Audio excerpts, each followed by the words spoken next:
And rural fire departments are facing a severe staffing shortage right now. Plus, those departments are struggling to recruit and retain new firefighters. So now, Illinois is looking to give volunteers a little extra money.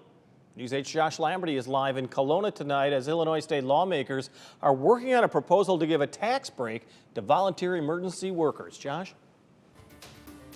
Yeah, Jim, that's right. The fire chief here in Kelowna tells me that he's lucky if he has 2 or 3 firefighters during the day to respond to calls. He also says that in the last 6 months, he's received 2 applicants after putting out signs outside the fire station here in Kelowna, but he is optimistic that a new bill passed through the Illinois Senate could persuade some more people to join the force.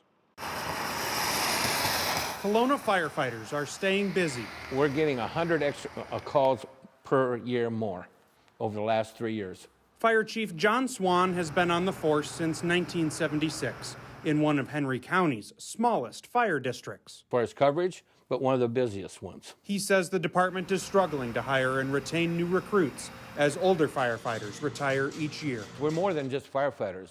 We do EMS. We do water rescue, technical rescue, auto rescue. The number of emergency calls to fire departments tripling over the past 20 years. Now, bear in mind that the majority of these calls are for EMS services, while the number of volunteers is plummeting. That's why the Illinois Firefighters Association worked with state lawmakers on a tax credit proposal. It's going to serve as a benefit for volunteers to belong to the department and hopefully an incentive to stay on the department. In a bill passed through the Illinois Senate, volunteer first responders would receive a $500 yearly tax credit, so long as they do not receive more than $10,000 in compensation for their duties. And I think it's a thank you from the state, letting it an appreciation for your service of being a firefighter. On face value, $500 may not seem like much assistance. It's a start.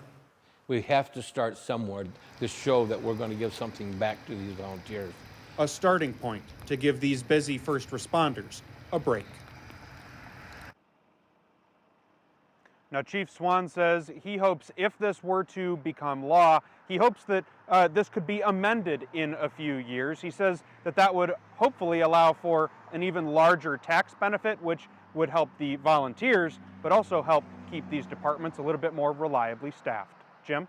All right, thank you, Josh, live in Kelowna. And once again, just to underline this, the bill has passed the Illinois Senate. The House still needs to take it up before it could even get to Governor J.B. Pritzker if he were to sign it. And if he did sign it, it would go into effect in 2023.